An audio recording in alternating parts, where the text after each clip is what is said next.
Hey, Podcast America. Welcome to fuck is episode going on? 55, I think, of the Enlightened Neanderthals podcast. And before we get into it, let's talk about my own company, Training Northwest, which you can find at trainingnorthwestllc.com. And we are coming up on a couple level 2 classes, May 25th. And then we're going to I think the next major event is the Rifleman Camp. What does level 2 entail? I'm sorry. I would like to blow through odds, but I'm just curious. Like, what is 2 compared level to 1? 2 is incorporating cover and concealment and individual movement. Okay. So level 1 is a lot of fundamental. Start using barriers and stuff on the second one. 5 fundamentals of marksmanship. Yeah. And then level 2, we're going to add cover and concealment and movement. Yeah. Cool. Probably one of the longest running training programs at this point in Granite Falls, for sure. In Granite Falls, absolutely, 100%. Yeah, your eyebrows are the probably more than likely. Yeah, and I've cleared some of the schedule just because I think that moving forward, private lessons are going to be the business model I pursue. And so, if you have a group of people, again, whether it's church group, friend group, bachelor party, corporate deal, get a hold of me at Training Northwest. Seahawks, Mariners, if you want a team building to really bring in the pennant or the trophy this year, Yep. How about a little team building through Training Northwest? Yep. So get a hold of me at Training Northwest at protonmail.com. Electric North Pantheon of Podcast. Mike's just giggling away over there. What did you do? I give you a wild promo. Oh. Let's start it off. Let's give it first to Odin himself. He's Stones sitting right and here. Bones. Yeah. Compassionate Viking. And Tyler, what's the email address people get a hold of you at? They can get a hold of me at compassionatevikingpodcast@gmail.com. Awesome. And thank you guys very much for having me. It's always fun, dude. Anytime. I love talking with you. Dude. It's wild. Also, Instagram, Compassionate Viking. Compassionate Viking. Yeah. Yep. Yeah. Okay. And then obviously, like I said, the Compassionate Viking podcast. Jordan. Christy Campbell Coffee Talk is a great little podcast you should check out. Yep. Greg Anderson, Endless Endeavor. Will Notel, Patriotic Islander, my people. Danny Leyland, the White Belt Mafia. I think that's all. And Greg. We said Greg. Johnny Martinez, Warrior Healers podcast. There you go. Good call. He'll be out here in a couple of weeks, right? Yep. Okay. I saw him. He was running barefoot down a trail. Yeah, last Wisconsin. I saw. Yeah. Guy's a savage. I love that guy. He's cool. He's nice. I rolled with him. Yeah. Good energy.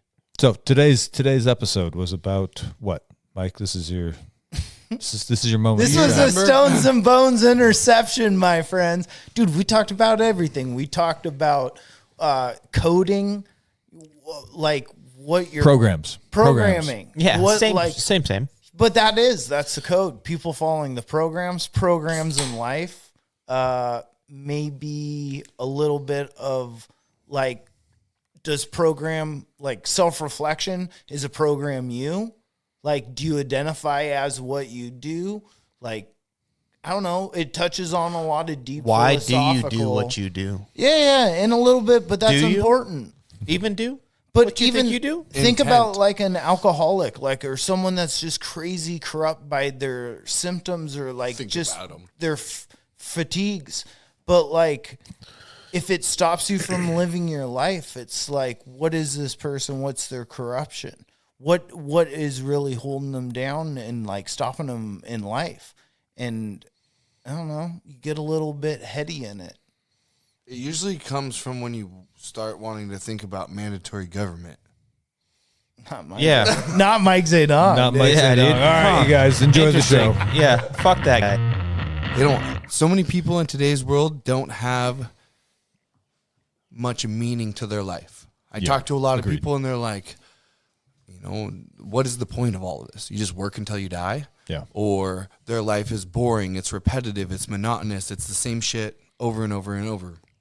And that's due to us losing or forgetting why putting intention into things is important.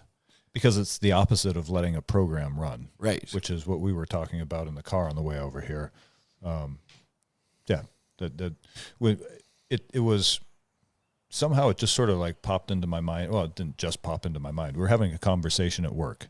And even though I've heard people say, like Tyler and a couple other people say 100 times, it's a program, it's a program, it's a program, I was thinking about someone who I've known for a long time and has been a friend for a long time, and I was talking to them the other day, and somehow they brought up the election, and they were going on some, well, Trump this, if Trump wins, this will happen, if Trump wins, this will happen, like all the fear-mongering, like talking points, and I was about to sort of try to interrupt and say, well, it's not necessarily true, and then I realized that you can't interrupt. This guy has been programmed by the television programs that he chooses to watch.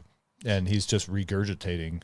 He's literally running a program inside of his brain right now. You know how you fucking short wire that is agree with him? When he knows that you wouldn't agree with him? I don't know that that's true. I think that when that program is running, it's not aware. I don't think there's awareness. Well, we're talking about two different things. You're talking about people who consciously disagree with you versus I'm saying this is almost unconscious. Like I don't even know that when you are so heavily programmed by television and social media and legacy media that I wonder how many people actually even know that was actually the second tier that Tyler and I were then talking about is how important it is to be able to recognize it in yourself. And just because you're aware that these programs run doesn't mean that you're going to be able to see it in your own behavior. No. But that's what I'm like. If the only way to shock that, right? Because you just gotta you have to figure it. There's got to be a way to deprogram someone, right? I don't think we can do it. I think only that person can quote unquote awaken. Well, culture can do it if culture shifts.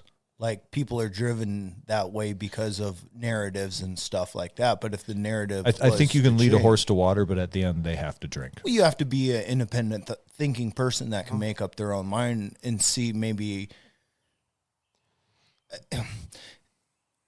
there is teams, but that's it. That's cult. I always think cult. I always say cult, but I think cult because that's part of like mentality. You can have a group think that's ingrained like the gym, and there's positive aspects out of it. But then you can have a group think where ISIS, and they're like, put a suicide bomber vest on. It can be used for good or bad like anything. And I think you can pull someone out of it. I think part of what creates a culture is the momentum of the entire group. Like if it shifts, they always say the pendulum's going to shift, and it's gone so fucking far left. But what if in 100 years it goes super hard right? What if the entire culture has been run through a program? Meaning, what percentage of American citizens go to public school? I'm guessing it's in the 90s. Yeah. So there's a program. Yeah. So if you have 90% of your citizens have been run through the same program, who's going to be that guy to like? It's going to be really difficult to change an entire culture if people aren't, or I should say, by force. You just have to provide sort of stimulus and information for people to kind of get there on their own. I think no one on planet Earth is capable of making anybody else do anything. Yeah.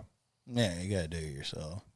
Period. Yeah. There's not. I'll die. Like if I really chose, or a human could choose. Like everything is a choice. You can't make another human do anything. Yeah. I'll just lay on the ground and play dead until you like. So you can't make me do it, right? Yeah. And so I think it would have confused him had I agreed with him, but it would not have ended the program. It would have just confused him. No. Even if the culture, he's right. Everyone's right. But at the end of the day, no matter how much culture pulls and how right or wrong it is, the human has to choose. Yeah. The gym, no one forces me to go there. You can't force me to do jujitsu. You can't force me to fucking heal. You can't force me to go to work. Like, you can't force me to do it. You put pressures and stressors and all these different obligations on me to make it to where it feels like I have to. but you don't actually have, like, You can't force me that's to a tap. program. I want to. That's a program where we think that we can make, force, heal, help anybody else do something. We can be their friends. We can help them, but we can't just take that guy and just make him understand that he's running a program that is leading to downfall. Right. I think you can. I think you can, and I think it takes time. No, that guy has to want to change. Well, he has to be aware. Right. Until And you can take him to the point of being aware. Right. But And most of them is this. This is what I'm saying. Until he wants to become aware, he wants reassurance that whatever he believes already is true. And that's because why he'll I'm just saying- shut it down. and He'll that's get why mad and go away. That's why I'm saying you agree. Because you agree, and you start a dialogue. Okay, so and then you're can- strategizing, and then you right? slowly work into it, and then you come to common terms with somebody, Yeah. and you have a connection. Yeah. That's right? how that's how and then eventually you start putting in your thought in there, and allow them to see your thought from a perspective of I'm not against you. Mm-hmm. I am opening up to you to see my vulnerability, and they see that and they sense that. People do it all the fucking time. Yeah. And then all of a sudden they go, "Oh, he's being real, and now I'm going to be real." And right. And then see what you just said? Now I'm going to be real. He did that. You didn't do that. No, I'm not saying that. That's what I mean, is that it's not possible to make a human do it. Even if you go in like that, nice. At some point, he has to see. He has to see. He has to do it. But you can help them become aware. Yes, I think the programming that you're talking about you have to bring forth consciousness to be able to make this decision and change. And until you can break the programming or like the monotony of like we were talking, you're driving down the road, you end up, I'm 5 miles down the road. How'd I get here? Mm-hmm. Until you can like make a change where they come to present, then they won't be able to make that change. You have to be present in order to make those changes. Right, and but that's you where can't make that change is what I'm saying. No, of course you can. That because it's your free will, right? Well, so why? It's just not possible for me to do that towards you or anybody else. I can help you. You can get you as close, and that's what I'm saying. You can get them as close to consciousness in a non-confrontational way, I think, and then it is up to them to see what you've talked about. And then at some point, you can have a conversation about programming or whatever. Right. And if they accept it and they choose to believe it and choose to move forward with it, that is up to them. Right. But yes, that's as close as you're going to get.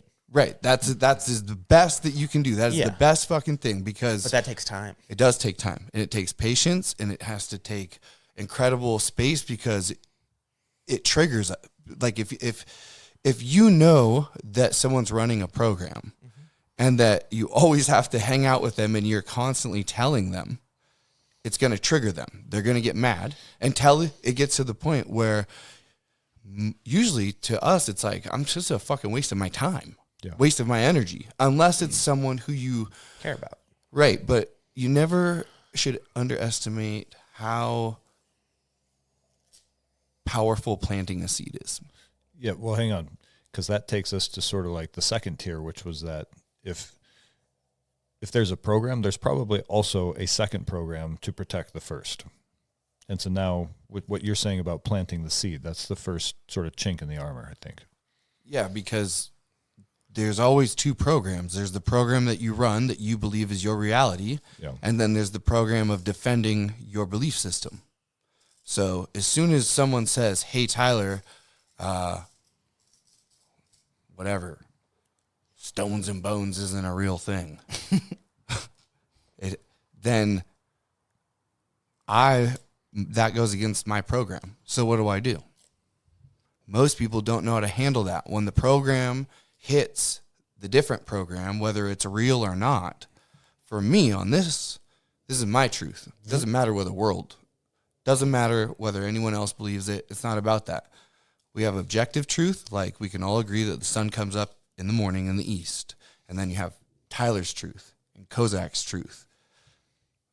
Doesn't matter whether you guys believe or I believe, you know what's happened, right? Yeah. So then we're going to want to defend that. And when this guy's program runs this, he's going to defend it until, like Jordan says, fighting him isn't the answer. Right. You have to essentially befriend him and weasel your way in to where he doesn't feel you're a threat to his belief system. Yeah. However, you can get close, but you can't make him do it. But we have to first find out how to know if we or our friends are running programs. But then at the same time, is it my say? Who the fuck am I to go around telling people they're running programs that maybe they like that program? Yeah. Well, this has been the problem of man throughout history. Like, I like to think about like 1400s, like Spain and England and everyone sailing around the world. What I think is the world's, you know. I like that you like to sit around and think about this. Yeah. But it's like it's been chaos, and man has been trying to conquer and tell people, instill what he believes his truths are. For the act of Spain, this is our truth. We're going to colonize these people. The French, we're going to colonize these people, and these are our truths. And people have been fighting for truth for so long, how they view the world to work, that Hutsis and Tutsis, genocides have happened, Nazis and Jews, you know. I think it's interesting to live in a time when more people have the ability to just put what they see as truth out there, and it kind of spreads. That's why I don't feel that, like, for instance, to me, if I come across someone who runs programs that I don't agree with, it's okay, run whatever program you want. As long as you're not harming me or humans and not injuring nature. Run whatever program you want. What if that is to spread their? Well, hang on. I think we should also add in that the idea of the program is that it's something different from your authentic self. Right. And what it is, its purpose is to mask that authentic self. And it's distraction. Yeah. Distraction is bread and circus in life, and the government knows that it exists, and culture and tech and money and growth knows that it exists. So and I even think that the elections are a program. I think they are theater to make people think that they have participation and that they have a say in what's happening. I don't think that's true anymore. I think maybe it was true at one point, but I don't think it matters who wins. People are so focused on, hey, it's an election year, and I don't think it matters who wins the election, because I think it's a uniparty, and I think everything is controlled by a very small number of unelected bureaucrats who actually pull the strings and can sign the documents that make things happen. Do you guys know who Ross Perot is? Yeah. Do you think he had any chance of becoming the president? No. Who's Ross Perot? I love him, but I would have voted for him if I was old enough. But I don't think he had a shot. Billionaire, oil tycoon, little guy, huge ears. He bought time. He was so fucking rich. Dude, he was a Texan. And he talked like this. Yeah. And you would have loved him. He had so much money. He went to run as a president, as an independent in 93? Something like that. Yeah. And he had so much money. He bought time on national TV. He's like, I'm a billionaire. Give me 30 minutes. Dude, the guy came sharp. He had pie charts and presentations of how the IRS and the government's fucking you.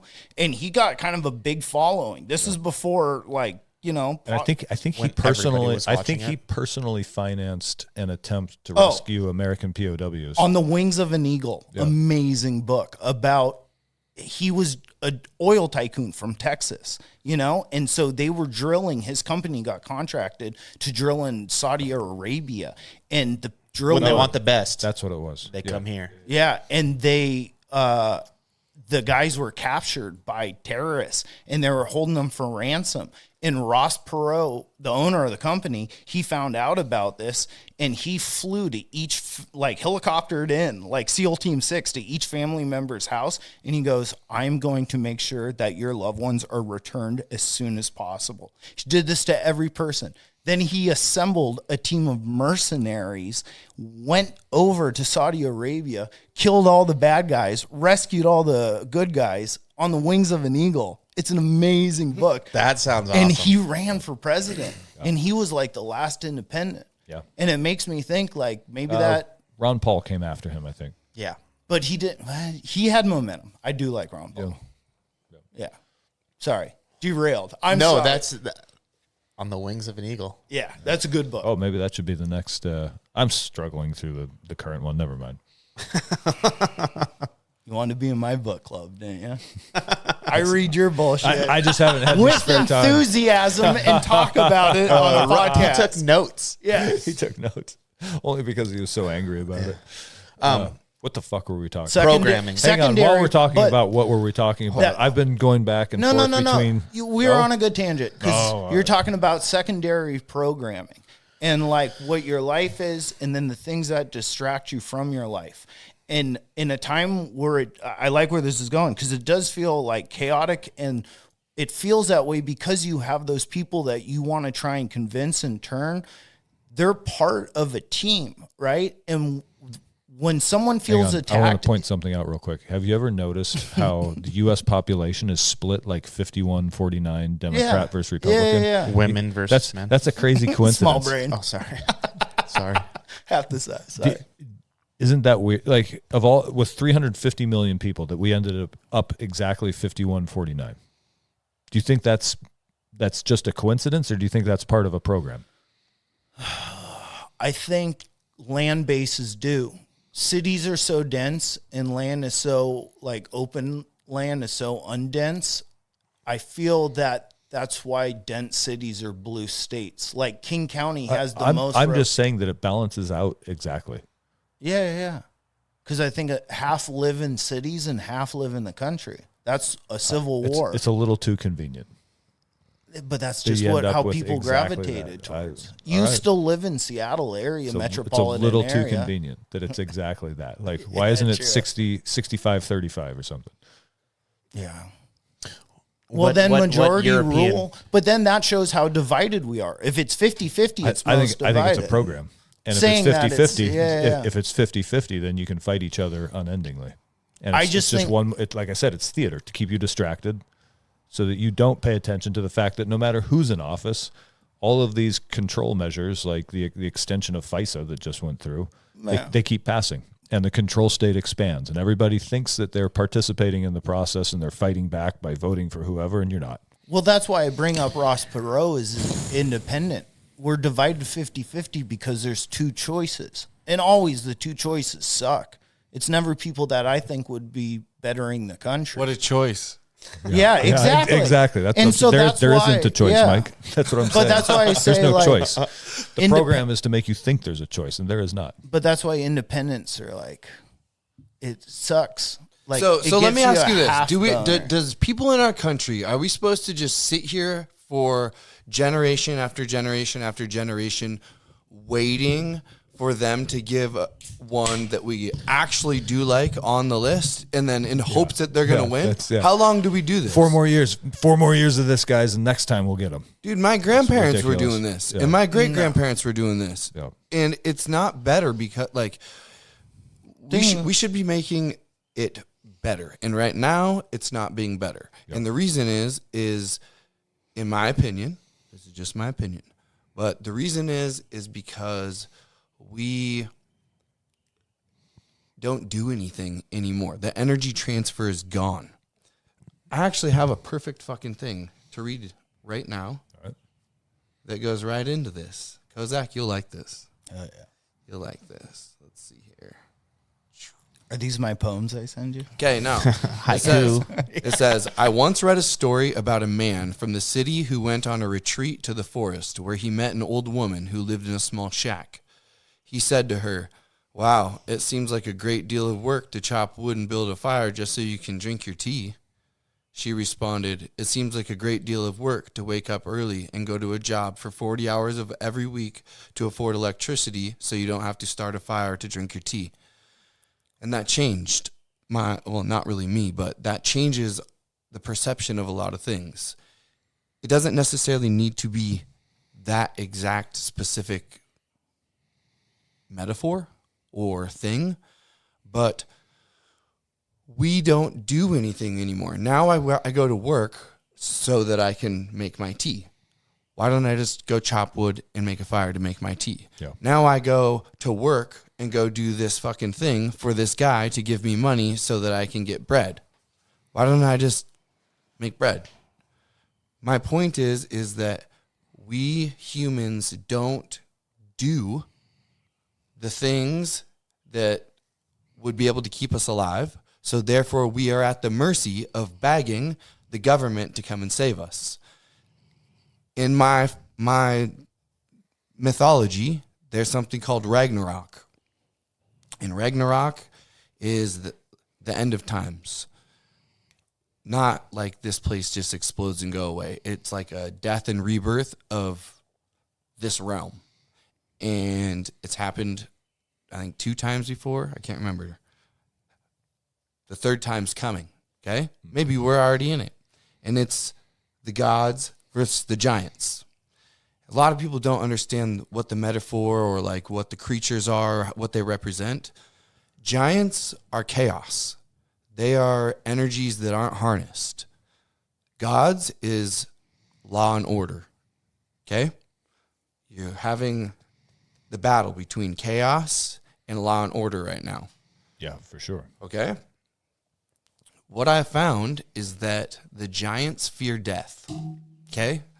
So I'm going to make teams, but even though we're not on teams, I'm just saying this so that we can understand. Yep. You have the giants who make people fear death. The gods fear not living. They don't fear death. Okay? The reason is that I think I've said it before. I don't know if it's on your podcast or not, but this earth was not created when we were born, and it's not going to go away when we die. So with that being said,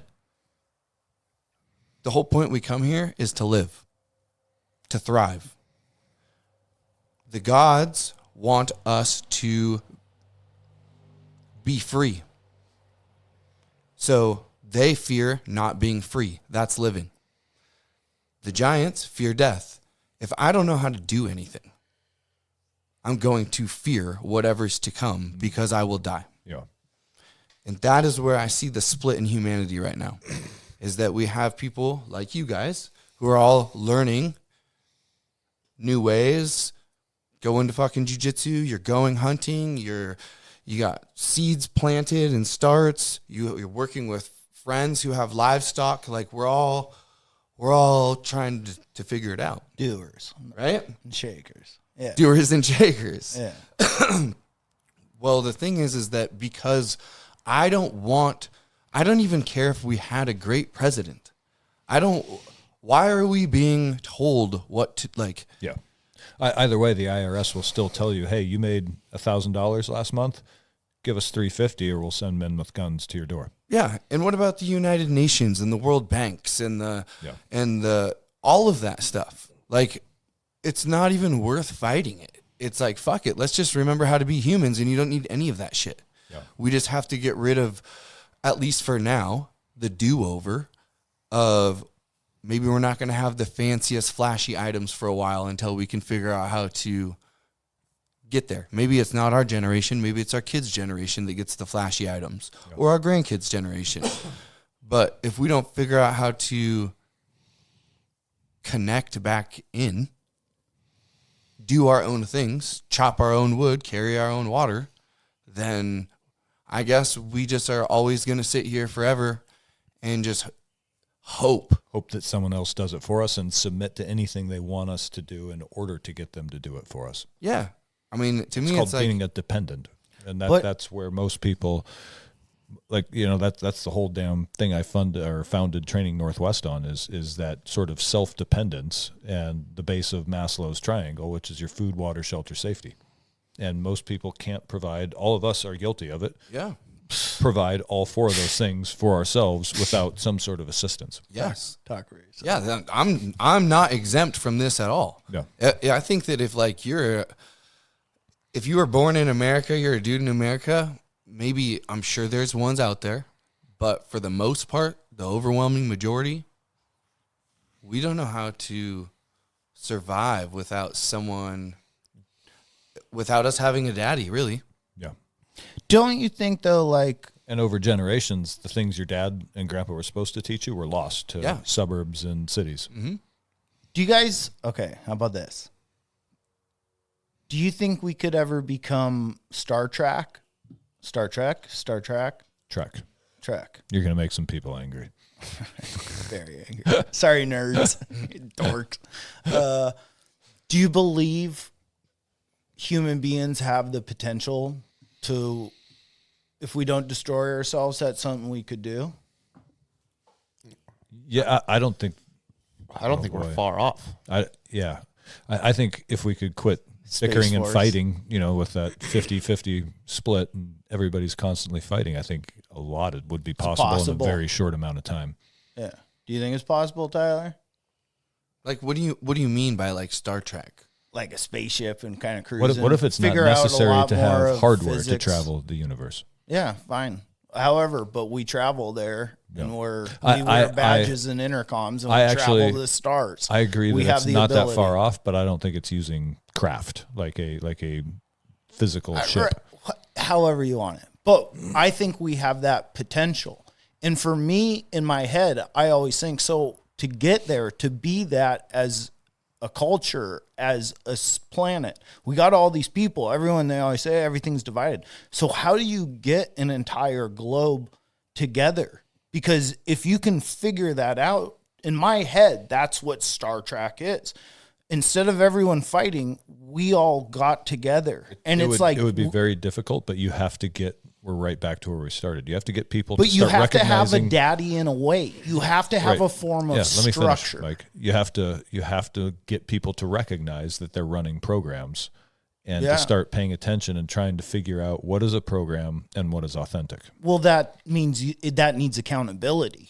I think to bring that together, you have to have every person more accountable for the world around them and what they're putting into it.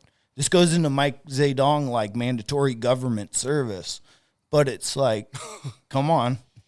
God damn it. I vote no.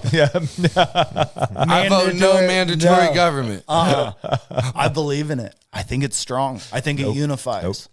You're out of your fucking mind. It unifies. It unifies. You will be unified at the point of a gun, motherfucker. The group will work together. It's all good. Well, Kozak, when you're on the other side of the fence, I'll come get you and bring you back to the fire. No. I'm already embedded. I drank the Kool-Aid. No, I think it could be good used, but like not only, I've said it before, not just military service, like everything. Like politicians, they're voted in for life. It's like, this is horrible. You should have no stake in a game. To eliminate money, in my head, government should be random lottery. I think that if you could legitimately, and this is nearly impossible, get everybody to recognize what is a program and be authentic to basically their soul, I don't think you'd have to worry about things like government. No. But I'm not going to care. Well, then, so you think like... In Paradise time, there was no government. Everything is coconut, pineapple, papaya. But what drives people is money. Like, so, and that's why capitalism, but that's value. That's change. There was no money. That's gold bag. Yeah, but what do I have to change? Money was a creation in order to get you to exchange your labor and energy for a token that someone can then take 30% of. But to get a PlayStation. If there had been no money, if there was no monetary system. Yeah, but to get a PlayStation. Then you would just barter straight across. Energy exchange for energy exchange with a friend or a business associate or someone who is willing to exchange with you. But a monetary system allows someone to carve out a chunk of your labor that has just been exchanged and take it for themselves. Exactly. And a monetary system allows taxes. But otherwise you're out trying to collect like, hey, give us a leg of deer that you just But here's the deal. That's not going to work. Whatever you do for work, okay? Tobin, Jordan, me, whatever we do for work. Okay, we get paid X amount of money to do whatever it is that we do per hour or commission or however it works, okay? Go to Honduras and go get a job and do the same thing and tell me what your life is like. Yeah. You're doing the same thing. Your energy output is the exact same thing. Yeah.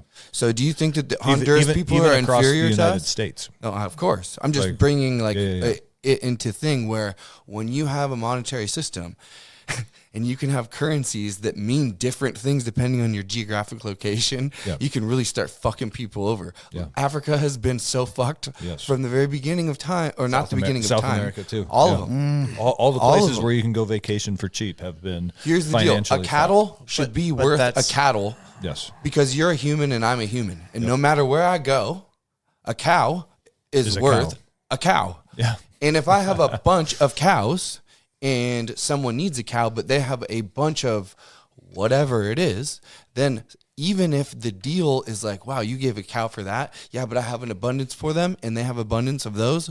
And so it just works out because it's not about mine. No. Everything is abundant. Everything. Yes. And actually, one of the things I love about the Mike's book that we're reading right now is it talks about some of the primitive tribes in Africa and how they believe abundance comes from the environment. And they don't think of it as food in the freezer. They're like, there's food walking across the plain right now. Like, we have an abundance of food. Look at it. It's walking by. Mm-hmm. And then they told an anecdote of some missionaries that gave the village, every family in the village received an axe. And the next morning there's a pile of axes and the village, they're nomadic. They had moved on. And so they caught up with them a few weeks later and they're like, hey, you left all the axes. And they're like, no, we took one because we only need one. So why would we carry 40 of them when one is abundant, right? Mm-hmm. But we have a program, right? One, hang on, one is none. You watch TV and all the commercials are for what? New trucks or new fucking iPhone or you know what I mean? So we've been programmed to want all these shiny new things. That at the end of the day, it's just bullshit. Except for this. Yeah, this is real. That is that's sexy. Don't be a technology hater. No. But it's not just technology. It's just all the things you're. Fuck you. Fuck you. Yeah. Fuck you. So you're programmed to want all this shit that causes you to need to go to your 40-hour-a-week job so that you can have the tokens to exchange for the shiny shit that a year and a half late, like you buy a brand new car for $60,000 and 3 weeks later, what is it? It's got coffee cups on the floor. It's got wrapper. You know, it's just a car. Well, this is the thing. People run the program on their identity by the consumerism. Yeah. So I know many people who if I was to ask them who they are a middle-aged man who's married with kids and they have this job and this car and they do this and when they grew up they did this and whatever it was. And that is that's their identity. They're attached to that. That is the program. So that's why people do those things. And if you tell them that that's not true, once again, the next program, defend that. Yeah. When it's not that like technology is bad. It just exists. Yeah. Just what does it want? No, well, it's that it's that. Sorry, it's that. With anything that has power, like things, in my opinion, things aren't good or bad. They just are. Yeah, it exists. Okay? And it can be used this way, which I don't agree with, but some people do. And it can be used this way, which some people agree with. But the problem is that like in the technology department right now is that people like us don't have access to counterbalance the other side. Dude, you know how expensive night vision is? Yeah, of course I don't have access. Right, and so that's where it's not, this is where, two things. This is where it's not fair for the citizens, and because we don't have access to the things that we should have access to. And the people who do get access use this as like who they are, which isn't their true authentic self. Yeah. It's a facade. It's a facade. Because let's ask this, Kozak, Jordan, Toby, who are you? Yeah. If I ask you that question, what is your response? Yeah, you say something like, I would say, I'm an electrician. right? And that's just but I'm not. No. That's a thing I do. No, not Right. even close. Right. I'm the one and only. You're the one and only. That's my answer. But that is accurate. But that's identity. Yes. You have to have something. Yeah. You're you. Right. I'm my one and only. Because there's no other Tobin. But hang There's on. No, No, other no. Tyler. Yeah. Absolutely, you're correct. But most people, myself included, would start listing out. Well, I'm a dad. I'm an electrician. I'm a veteran. I do this. I'm into this. So you start listing off activities that you do. Experiences. Yeah. Yeah. Well, feelings, right? But that's who you are. But that's good too. I want experiences. Like if I go on a guided elk hunt and some guy's like, I've never done it. I'm nervous. Right. And then another guy's like, but that's I've not who guided you are. 1,000. But in a certain way, Well, no, You experiences kinda are You're a collect. You're You're that a- guy. The sum you of become all of. your experiences. Yes. You're not a basketball dribbling expert. You're that guy that guides elk to be shot. Yeah, you're a sum of your Identity experience. is a little bit. aware. No, you're just awareness. You're just the one who's watching, observing what's going on. Because here's the thing, Kozak. Is there a voice that talks to you in your head? Like, yes, there is. right? Yes, there is. A couple of them. And is it your voice or is it a different voice? Like, is it your voice that you hear? Or It's my voice, Mike Kozak, having a conversation with 10 other people, and it's like crossfire. okay, You know, like we're at the so podcast. you're the don't one get red talking. flagged. I told you. We're gonna get red flagged. You're the one talking. Yeah. So who's listening? Decision, weighing the thoughts, like good morality, things that have been instilled in you and things that you debate what the morality is. Right, but just the way who's people, who's listening? Are you the one talking, or are you the one listening, or are there multiple voices in there? And if so, are you all of them, or what? Like, this is what I'm asking. yeah. You gotta weigh the I'm- the left I'm- and the right.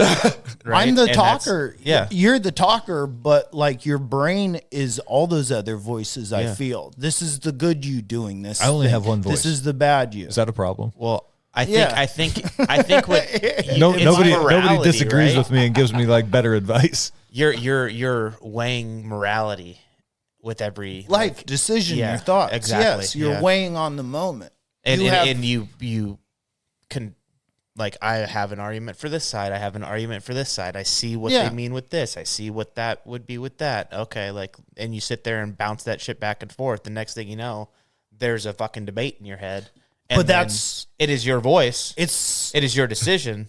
It is one, but it is multiple options. Yes. Multiple. And that's why I say you are the awareness, because you're the one who's Yeah. behind all The of fucking- that, listening and What's this watching it all go Maestro. on. Yeah, you guys are kind of both saying the same thing. You could say it as Yeah. you are the awareness of your past experience, Yeah. and that you guys are. Okay. Sums it up real nice. You're welcome. It's a good way of saying it, like in a wordsmith over here. Yeah. Speaking of wordsmith, I've been taste testing back and forth between the Coors Light and the Keystone Light here. And I'm going to tell you they are definitely different. Are they? They are both delightful. Cold, mountains are blue. Sponsorships Are they open. different? I'm going to. Oh, they're very different. Not very different. They're a little different. I'm going to give slight edge to the Keystone though. Oh, snap. It's crisper. I said that around the campfire. He did say that. He did say that. I think we can consider this debate closed, Squashed. squashed. Okay, well. I mean, they each have their own place. Okay, well. As long as Mike's wrong, I'm happy. Yeah. What an idiot. Fuck you guys, I'm right. No. Programs. Identity. I think identity, it has to be a little bit of the things you do. It absolutely is your experiences and what you observe in those experiences. And- 'Cause Your actions. You're right. Your But actions. I mean, contribute also to, like identity can be given like you guys say, the minutia of driving your car, and it's like this. I'm zoning out. My brain isn't like I'm not engaged. I'm just getting from point A to point B because this is part of my routine to work. but like, But do then think- you can drive cars and be on a track and have a passion for it. And now you're getting paid for something you enjoy. You can have, like, I work with a lot of body shops, and you have people that love taking the pride and working on cars and their car nuts. And it's like that becomes kind of identity. And I think for an open market, I do believe in capitalism in a way that, like, the market dictates where money flows. Like, yes, we can trade cows, and that's good, I think, on a small level. But for PlayStation to build a PlayStation, to get all the parts and the components, that's a lot of eggs, that's a lot of nails, that's a lot of cows I'm trading. I think the point that we're making is that society is broken when we get to PlayStations. We should go back to cows and eggs and honey. Have you played Call of Duty, dude? I love video games. What are you talking about? It's cool. It's a culture. It's awesome. It's training.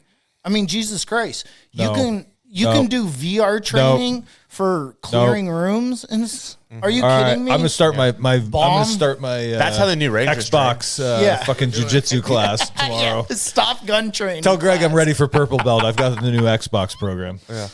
Yeah, but if it can show you things a little better, it works. Imagine instead of reading in a textbook only, you had a VR game of how to change a transmission on a car. Okay, but where's that video game at? They have that? I can go get that at Target? No. Yeah, only exactly. pilots. Only pilots. Flight simulator. Okay. Hang on. Flight simulator. So what are you being programmed for? Pilots. The military. The war. Hell yeah. The war machine? Yeah. I want in, dude. Dude, Top Gun. Best propaganda ever for fighter pilots. Yeah, I'll sign up for that. Yeah, we all will. Right? How do you get kids to sign up for the military if you're the military industrial complex and you want to have the next big war? Hold on, what was your Call of Duty is a great recruiting What was tool. your movie?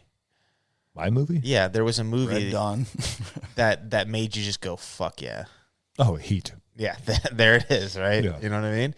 So there was an absolute moment. But he wasn't propaganda, though. Was it not? No, he was a well-written gangster, like heist. Isn't that with like Al Pacino? Yeah, Val Kilmer. Robert De Niro, It's so good. I think. Yeah. It's a great movie. Yeah. Fucking awesome movie. I do think not all art is propaganda. There is such, there is art that is just art. Yeah, Heat's a good heist There's movie. a shitload of propaganda, and We had again a book programming. suggestion by a listener who said there's a book called Heat 2. That's a really good book. But they killed Robert De Niro at the. I don't know, dude. Or do we know that he died? No. Did you see his body? No. Did Heat 2? You just hear the shot. Remember? Did Heat 2 come with a dick pic? No, dude. Followed by Heat 73. Yeah. Heat 99. Yeah.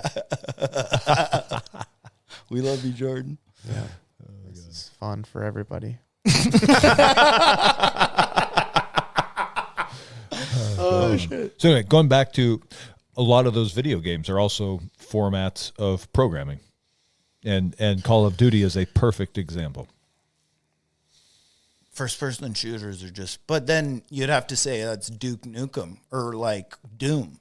Wolfenstein and because Doom? it started fantastical. And Doom. Hang on. It started as fantasy shit and then quickly evolved to where you're... Yeah, wouldn't you want you're that? picking guys from whatever action... They're real units.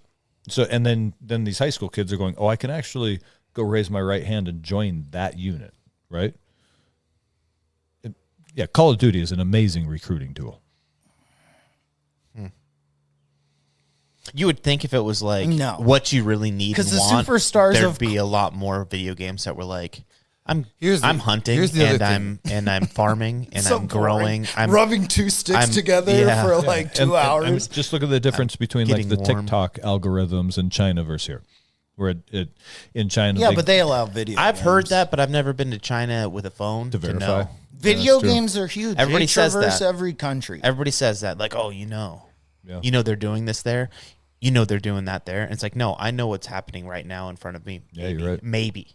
Fucking maybe. I know what's happening right now in front of me. Damn it. Dude, you know what I mean? Like, that's the thing. Like, there's so much different shit that happens. What do you got? Just all the bullshit that what you're talking about. I'm just like, fuck, dude, it's ridiculous. Not the bullshit coming out of your mouth, but the bullshit that you're describing. You're describing. It's like, dude, there's just so much of it where you literally don't even know if what you're seeing is even real, if it's AI. For all we know, China could be on the verge of collapse. What I know, I don't even know if there's a fucking China. I'm going to be honest with you guys. I've never left the U.S. I went to Mexico one time, and it just got warmer. He's like, I never left like you know Stevens. What I mean? You know, I never left the campus. I heard we got a Chipotle in Everett. What was that? I want to go so bad. Well, could you imagine? Like, I think about that all the time. Like, what would life be like if you didn't have a way to get around? You like, what would it have been like to live within the 50 miles? Walking was fucking crazy. Yeah, yes, I think about that all the time. I'm going to like my uncle's house, and he lives way the hell over here by a 3-day trip, you know? and I might die. I live all the way up in Mount Vernon. It's a whole day's trip. Oh yeah, and we're walking, and we we're lost someone. and we're going on. That's right. We lost one. They're just gone. Yeah, we got to go north. You know? We're gonna walk this way until the sun gets here, and then we're gonna walk with the sun over here. All right, that's how we figure out where the hell we're going. Like, that would be so cool to be back there. But, well, I say that from where I am now, looking back on technology. This is why we need to weave ancient and future together. I have no problem with the technology. I just think that we weren't supposed to forget chop wood, carry water. Yes. I like that phrase too a lot. Yes. Chop wood, carry water. That's really good. You ever chop wood, carry water, and watch a movie on a fucking But it's so just side of a like tent? But now essential. It's the most fundamental things. It's remembering the essence of what it requires. But that's what I mean. What is required. It's like heartbeat and fucking breath. Right. It's the two things you have to do to stay alive. And for purpose, like having these things, like I said, like you could be riding in your car, going to work, and it's just you're kind of diddly-dallying, your mind's wandering, or you could be a race car driver. You can do the same exact thing, but when your mind's involved in it, the purpose, what is your intent in that moment? That creates experience, that creates living in the moment. And I think, it goes to... What do you think daydreams are? Life. 99% of my You existence. not living in the moment? Nah, dude. Daydreaming's awesome. Are you kidding me? Yeah, but The thoughts of what if. Do you think that like the Imagine more Mike you in a daydream, bikini. the more you sorry. daydream? Yeah. Inside Well, voice. that's a fantasy. that's not a daydream. My screensaver. Picking the tick out of his belly button.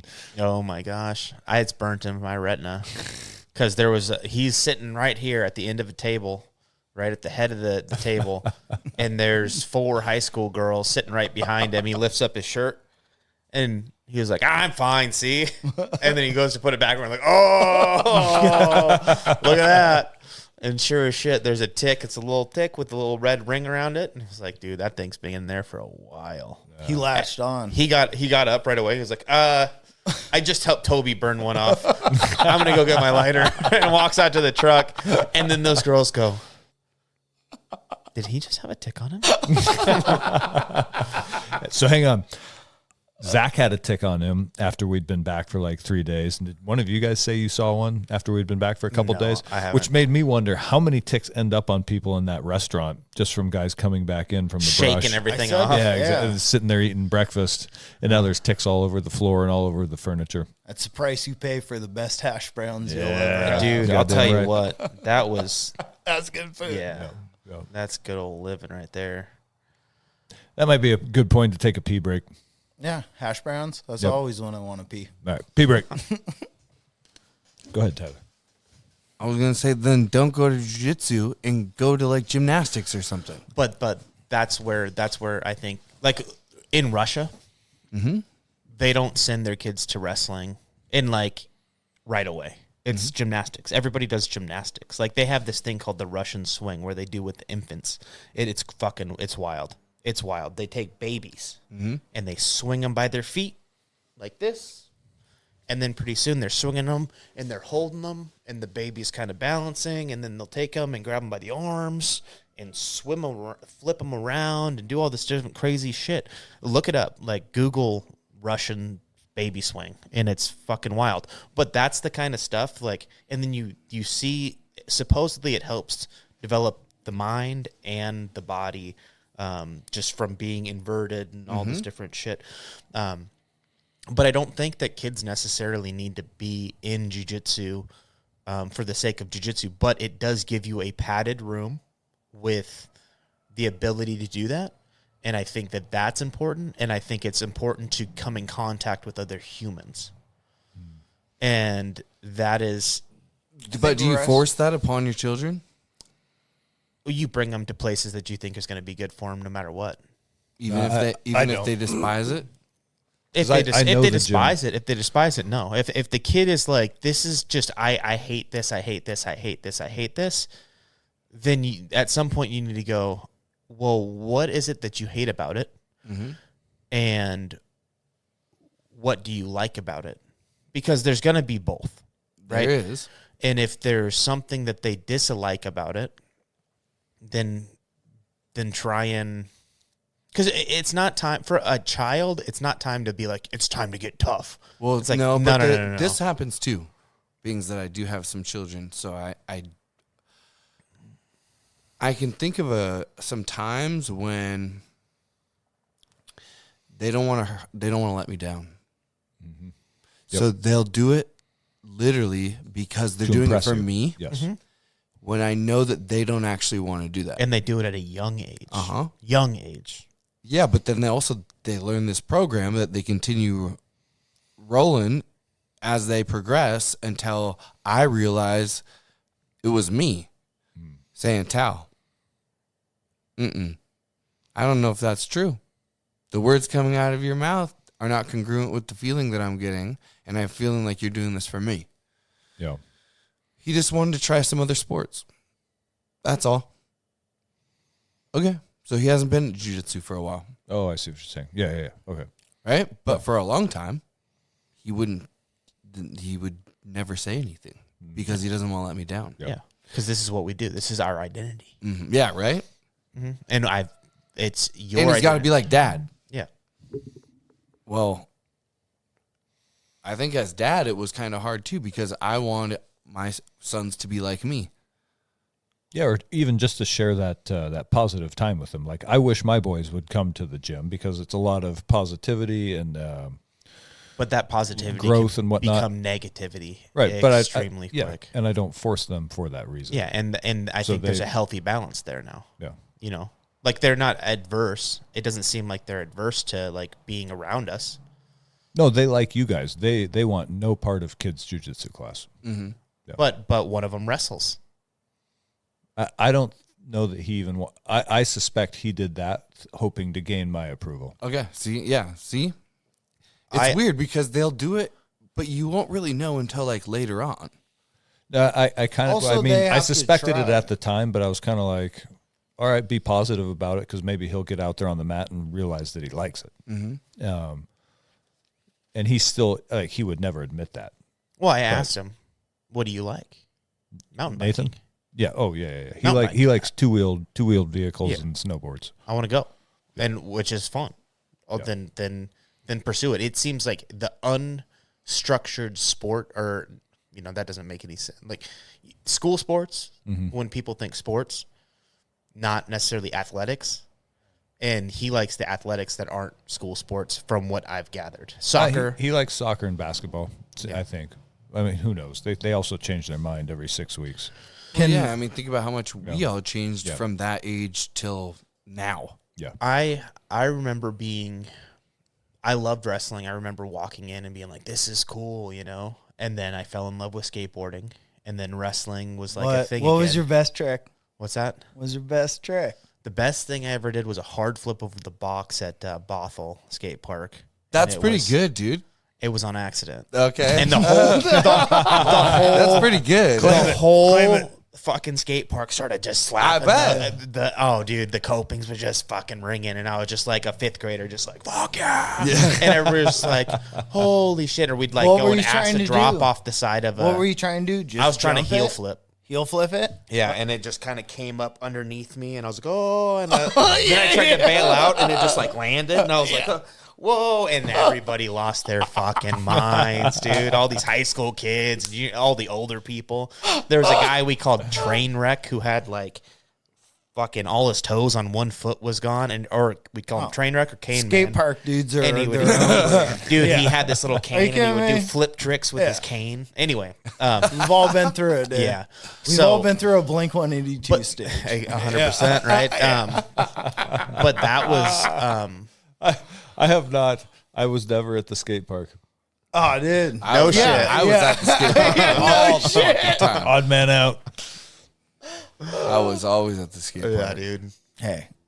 What skate park were you? Lindale Skate Park. Where? Which? It's in like Linwood, Edmonds area. Issaquah renting bitches. Okay. I remember the I was Bothell a skate skater park boy. was the one, and then I was on the front cover of the newspaper, or maybe not the front cover, but on the newspaper with this fucking scooter with my with my rollerblades, because I remember there was this fruit booter. yeah with my rollerblades. And then I remember one day I Skating. that was in 6th grade, but then it changed to skateboards. I could picture you as a BMX bikes. guy. Yeah, That's what BMX. I was a BMX bike guy too. But they were hard, dude. The BMX guys were hard. I like the roller. But I just wanted to ride motocross, dude. Yeah. That bikes was are the best. That was Absolutely. That was my brother's deal. He become obsessed, and this is where it kind of ties back into what we were talking about with the kids and whatnot. When I was 4 years old, we started wrestling. We tried karate. I asked when we were starting to break bricks and wood and ice and shit, and they were like, not for a long time. And I was like, see you fucking later. Yeah. Losers. Yeah. And, Losers. I love it. You know what I mean? Like we left, and it was like, this is not like Sidekick from Chuck Norris and that other guy. Good movie. Yeah. And then What's the one? What's the fucking one? they light the blood sport. Yeah. Yeah. See, but that was I didn't Jean-Claude. I didn't wasn't it, have though? that in my head at that time. But we ended up one week we do this fucking karate shit. Everybody's doing like katas and like in line and stuff. I was like, yay. And then I moved over and we walk into this wrestling room, and it's this red room at the Boys and Girls Club in Kirkland, and there's padded walls. Wrestling mats are on wrestling mats rolled up in the corner, and we're just fucking going for it, running off the walls and, flipping around. And it was just the coolest thing. And then we start kind of pushing each other, and it's like, this is it? Like we just push each other? Hell yeah. And, yeah, so we did that. Later. Well, 20 years later, what ends up happening is I kind of stopped wrestling for a couple years there. I got back into it in the 5th grade. And then when I got into junior high was the same school my dad went to. And that's when my dad quit being an asshole. And I started having and that's when school wrestling was a thing, was in junior high. And all the other parents were like, oh, good job, slapping my dad's back, kind of like, he's doing a good job. Like, look at what he's doing. Identity. And then all of a sudden it was like, oh, this is me. And then I see I'm going to the junior high that my dad went to, and he's getting a pat on the back from other parents, and I'm feeling good because he's proud of me for doing good. And then now this is my thing. This is me. And then that stuck with me. And I'm still here. You guys know me as the wrestler, right? That is what happened. And that's the transition from dad and getting dad's approval was that, right? Finally my dad, I wasn't scared of dad. It was like, oh, I can give my dad a hug without he's going to smack the shit out of me. Mm-hmm. So that was a turning point in life.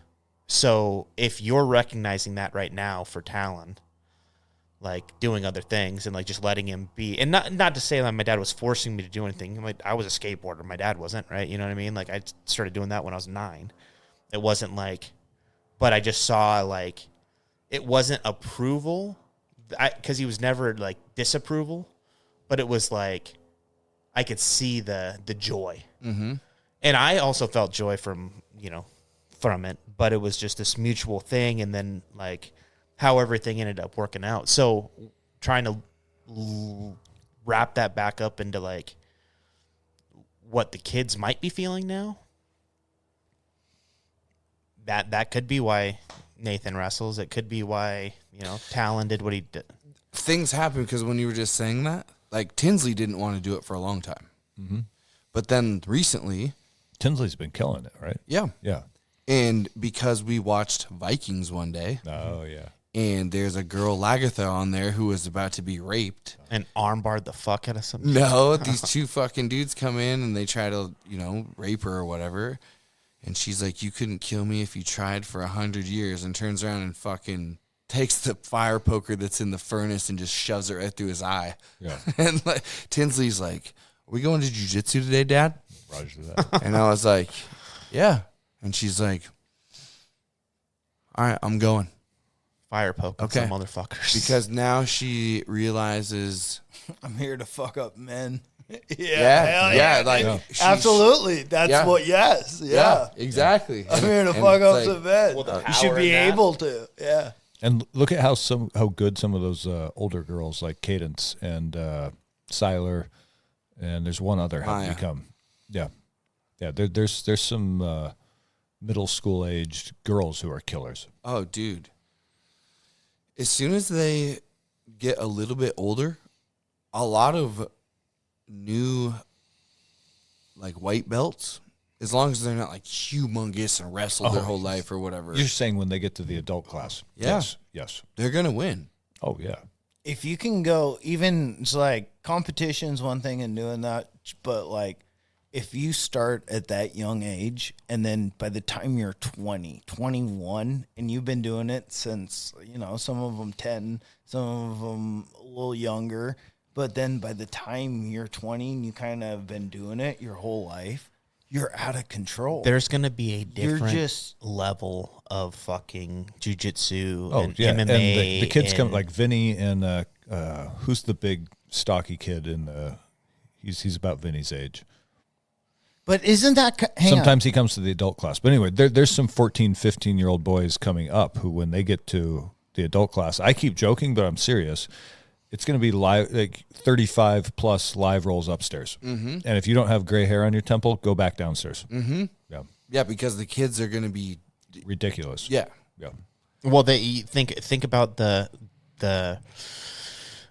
level of technique that they are exposed to at a young age now versus what everybody else was when they were older. You're more elastic when you're a kid. Your brain is too. You're soaking everything up like a fucking sponge, and all of a sudden your body starts moving in the right direction. You're like, oh shit! I'm gonna do this, and I know where all my limbs are at the same time, and I get the feel of how to actually interact with another human, and then how and what is joints knee pain? move. Oh yeah, and then that's not pain is not even a fucking factor. Yeah. Right? It's oh, what do you mean don't train? I wanted to go do a birthday party or something. You know what I mean? That's what gets in the way of training. It's not, I had knee surgery or, my back, I can't stand up straight and I can't take a full breath. That's not them yet. Yeah. Advantages. But, yeah, I think the you never want to force the kid into it, but sometimes you do have to guide them into certain things. And as a child, looking back on it, there was so many things that I wanted to do that I never got a chance to do or the opportunity. And as I get older, I start to realize we can just go do whatever the fuck we want to do. Mm-hmm. Yep. But there's so many things that you don't realize is a thing, and then all of a sudden you stumble upon this. It's I had no clue that I'd enjoy jigging for squid on a pier. Fun. What? You sign a bunch, you shine lights down into the water and squid come by and you just start trying to catch them. This is cool as shit. You try and muscle out an Asian family as exactly. On a pier, and men's not playing the games. No, exactly. Yeah. No, Mr. Howe, move, dude. But that's a thing that you just find there's so many things in the world that we have no fucking idea about. Before I almost moved to, or I didn't move, but I almost went to Point of the Mountain, Utah to learn how to paraglide because I went on a hike one day and ended up at Poo Poo Point, and some dude was like, hey, you want to ride? I was like, ride, and he was like, "Yeah, we're paragliding. Like, I don't want to put my wing away. Do you want to come down?" It's like, fuck yeah. And we just ran off the side of a fucking mountain. And the next thing you know, it's like, this is the greatest fucking thing ever. You know, there's so many things like that like hunting and, you know, I feel like so many people, and I'm so like tunnel visioned into what I'm into right now. Mm-hmm. And to take a step back and just like look around and go, what are the things that we could actually go and do and see and be involved in? And, you know, I love jiu-jitsu, I love wrestling, I love grappling, but dude, there's so many different things out there. There's infinite things. Yeah. Infinite things. Even fucking video games, Kozak. Don't hate me. They're the best. Thank you. Thank you. Yes, please. Thank you. Yeah, I would love to like experiencing the things and to truly get into it. What brought that up too is like, I'm not looking for a right or wrong answer. I'm just wondering because I also homeschool my kids. Mm-hmm. And so I tell my kids, hey, you're going to do jiu-jitsu. Yeah. It's 1 hour, 2 days a week. I've heard you say that before, and I also agree with that in a rough and tumble world that is always uncertain, forcing your kids to learn self-defense is not necessarily a bad thing. And I said, when you're 18 years old, if you don't want to do it anymore, you don't have to do it. But I guarantee you will look at me and you'll say, Dad, thank fucking God you made me do this. 100%. I know that. Yep. As a man, to be 18 years old and be essentially a black belt in jiu-jitsu. Yeah. So I don't know. The world, I don't know if anybody's ever, like, I have never walked into a room. Actually, sorry, can I? Yeah, please. To back up what Tyler was just saying, because Nathan was on the wrestling team this year, he did come home one day, and he's like, Dad, some kid tried to come at me today, like, just randomly in the hallway, and he's like, I just pushed his head down, grabbed him around the hips, and, like, kind of suplexed him backwards and bounced him off the lockers, and then just sort of like faded back into the crowd that was gathering around and just sort of disappeared. And I was like, damn, all right, well played, son. You know, to be able to walk around and know, not think or be like, I'm a motherfucker, I'm a badass, I see red and get all. It's like to just truly know what another human, like, what a fight feels like and what that is. That's valuable. It's invaluable. I mean, you're never like that. You can walk into any room and you're tested. You're battle tested. You can go into any situation and be calm. Well, I also think that people who have been in, and it's a fake fight on a jiu-jitsu mat, right? Because we're playing by rules and you can tap out. Yep. But people who've been through that experience, they're less likely to go looking for a fight. Like, you see people just driving like assholes on I-5 every afternoon on the way home. And they don't realize that even though it's small, there is a chance that guy they just cut off is going to follow them to their house and beat the shit out of them. Mm-hmm. But imagine if everybody had that experience on the mats where it's like you understand what a little bit of violence feels like. You understand what it feels like to be in a fight. Everybody I know that trains jiu-jitsu is very polite because they understand what being in it's like. Fuck yeah. And eat shit, dude. yeah. But I was walking around Seattle the other day outside the place where I work, and there's a certain subset of people that are Indians. less polite. Yeah, no. Oh. And I was like, God, none of these guys know that I could just throw them on the floor. I could put them in knee on belly and make them beg me for their life. Maybe. I could make you beg me. That's people, your brain. That's your ego. No. That's ego. Trust That's me. Identity. That's jiu-jitsu identity. Maybe he's the best. But in my head, I'm thinking, immigrant. But I don't want to. My knees hurt. My elbow hurts. And the last thing I want to do right now is get in a fight. So I'd way rather like just talk to people and be nice than instinct, because I understand what just a fake fight feels like. Mm-hmm. So a real fight's going to feel even worse. It's even worse. Yeah. I disagree. Well, here's the thing. A real fight feels way better. Because we know what to do. So that's what I mean. But there is this thing, because for new beings that I've been teaching the new guys upstairs, there is a point where when certain people start out, they think this is a fake fight, right? Which it is. But if you could kick, if you could punch, if you could elbow, then this would be different. And my answer to that is, okay, let's do it like that then. Let's do it where we do no rules, and then let's me and you go together and tell me how that fucking works out for you. Yeah. Every single thing that we can do with rules and how that goes, we can also do once we can kick and elbow and headbutt and fucking smash your face on the ground. So you'll be dead quite fast, or much faster. So it is not a real fight, but Until you can bite somebody's nose off.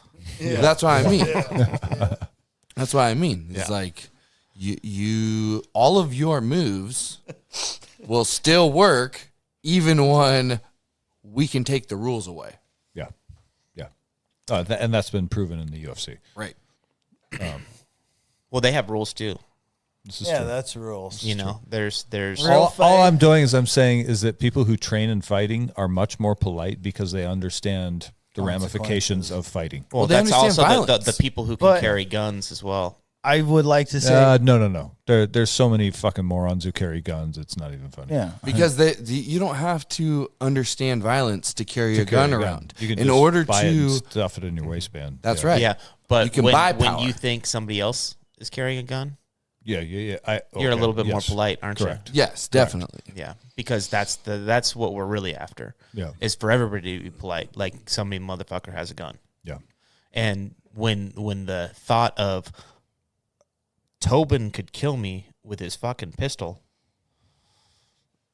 You have to be nice to Toby. I'm gonna be nice to Toby. yeah, you have to Right, be nice you know what to I mean? Toby. Be nice to Toby. Yeah. Yeah, and that's the whole deal. And the thing about jujitsu and fighting and actually being able to fuck somebody up until somebody looks like it, you get all grizzled and you got cauliflower ear, and that's why you always hear people like, "Oh, he's got cauliflower ear. Oh my god, he's got." It's like, why are we trying to fuck people up? You know, like, why is there people out there trying to fuck other people up? That's the real problem. Not hey, we need a gun so we can shoot them in the head when they try and kill us. But it's why as the humans, respect to like this person could, because people are willing You're to right. Your truth. take No, over I know. other people. bro. Odin Everyone's says you saying never that's cross why- the threshold without a weapon by your side, for you'll never know when you're in need of a spear. Yeah. So I'm not saying get rid of weapons by any means. I He know, was in a I know how to double-edged make as them well. with some fire and some fucking hammer. Yeah. I mean, that's the thing, right? Like at the end of the day, like if everybody had capabilities, nobody would get in fights. No, that right there, that'll work great, dude. Toby. Could you Yeah. imagine if you pulled this thing out in a fucking Walmart parking lot and started swinging it around when Well, some dude's could after? well, And hit some people if that was laughing at if the that other was people in the parking lot. if that was the reality and you were allowed to, but the thing is, you can't even carry that. Oh, really? Fuck no. Are you kidding me? You think I'm going to go to a Mariners game carrying that Grand Brick? Okay, never mind. I'm Yeah. misunderstanding what Yeah, you're saying. they're not just park. gonna let me. I wish every park single after person all. had one of those on their hips. Dude, it'd be Right. the coolest. It'd be the coolest. It'd be a lot more polite society. Everyone has their own swords, their own fucking weapons, their Yeah. spears. This guy has 2 swords. Like, everyone has their own shit. I worked in Jerusalem, and everywhere you go, everybody has an assault rifle or a belt saw, if they're unlucky, slung over their shoulder. They're Really? lucky. Those And heavy sons of It's bitches. heavy as fuck, and they don't have any mass shootings. They don't have any. They don't have the street crime like we do. I fucking wonder why. Weird, right? Yeah. Tobin, Yo. when you did at any point in your training, did you ever have live rounds fired upon you for training? Not like at you, but Over like our heads. overhead. Yeah, but I think it was by as much as like 15 feet. Yeah, yeah. And the fine. guns are unfixed. Yeah, you know, yeah. Not But gonna you do like had it. 3 feet. So All right, so you guys 3 at Rifleman inches. Camp. What was that? I got to piss. Where do I go? Up by the I fire thought you were pile. going to point in the corner. I was like, bro, I can't No, go hang outside. on. We'll take a break. I got to go too. We'll be back. All right, we're back. Yeah. What was the question though, Mike? what's it like to have something 6 inches away from your face and love it? Come on Bullets over here. Come on overhead. over here. I'll show you. Bullets overhead. So in your training, did you have live ammunition fired over you? And what is the purpose of that? I think it was purely to let you experience sort of the sounds and the idea. One might say it's stress inoculation. Stress inoculation is the best thing I can think. Yes. So what are they doing too? While they're doing that, as the evaluators, what are they doing? They're watching to make sure nobody panics and stands up. Like you have to keep your head, which isn't hard. Like we're talking about just continue to crawl through the mud pit while the rounds are snapping above you. And realistically, you understand that the rounds are set with a pre-registered device to keep them 15. Like even if you did stand up, they're not going to hit you. But they're getting but you used then to you're going to fail because you've let your emotions overcome you. And that's what soldier training really is about how to stuff down your emotions and function like the robot. Yes. I mean, that's all it is. But there's also getting you used to the experience of this. Sometimes it's like you don't have to suppress it, but it's like you can use it to your benefit. The more you've been in a situation, it makes it understand easier it. to handle. Just like the more you've been under quicker. somebody in side control, you're like, okay, I need to get my frames in. I need to start working a knee in. And the more times you've been there, the more awareness you have of the sort of the dangers and the ways to work yourself out. So I bring this up in the way that you guys were saying earlier. It's like you guys feel like everyone that you know that trains something is kind of nicer. It's because, I think that's it. People recognize that do that, what inherent real danger is and the consequences of doing it. And when you really dedicate a craft or a time towards something, it makes you do that reflecting of what is real lethality, what is danger, what is ending of who I am. Maybe. Yep. Yeah. I have a question. Yeah. Okay. Go ahead. This just fucking popped into my head. This is off top. This has nothing to do with Finally, Off we're topic is what we corrupting do him. best. I've been trying forever. It's like, he's no, like, no. hey, random fact. No. This isn't even a rant. This is a question. Yeah. Okay. I've been thinking about like all these different crazy things that people are doing these days, whether it's retreats or jumping off fucking cliffs or whatever. Mm-hmm. There is something called like a darkness retreat. Have you heard of this? Where they stand. Are we doing an orgy in the islands? No, not quite. You can darkness? do Charlie Murphy. What's that guy's name who does all the stuff? He's got like a girl's name, like Shannon or something like that. And he did a darkness retreat, and it's like you're in pitch black for like fucking a week or something. Yeah, like 7 days. Oh. Okay. No. So you go. I think it was in Oregon. A cave or what? No. There's like cabins, but you go out to the woods, and you go into this like cabin, and it's pitch black, and you live in there, and they'll give you food through a slot, like the people because you're at a retreat. Yeah. Okay, but there's never light, not in the bathroom, not nothing. It's pitch black for 7 days, and it like. Breaks your sanity. It's I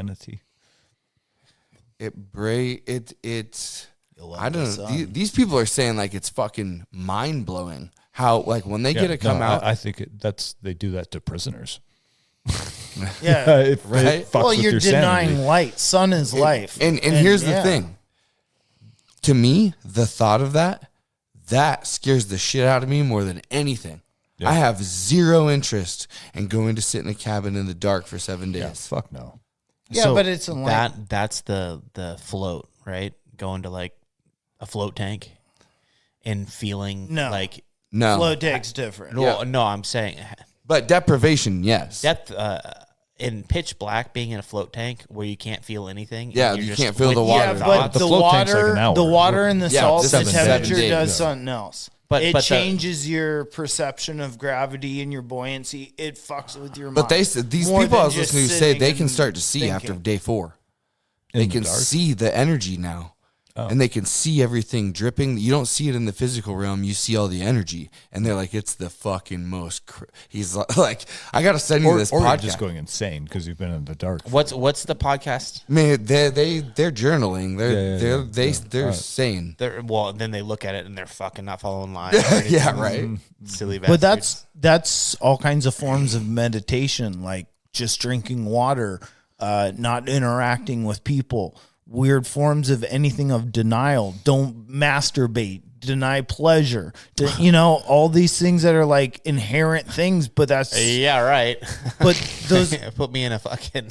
But those have been used throughout history for like forms of like torture. That's what monks like. People, everyone's like they're in the enlightened one. They're disciplined. But it was always through weird stuff. I'm so glad I got a PlayStation. Fuck those guys. Yeah. Oh my God. I don't know how to follow that. So get an oracle. When I was, I get like weirded out and panic attacks quite easily. And one that, oh my God, one that set me off a little bit. And it was just like, I don't know that I could ever do that. I was sitting in Ivan's one day, and they all started talking about the sensory deprivation tanks and how it feels. I kind of like came into the conversation as I do, just like, in the middle of it, aloof of what's going on.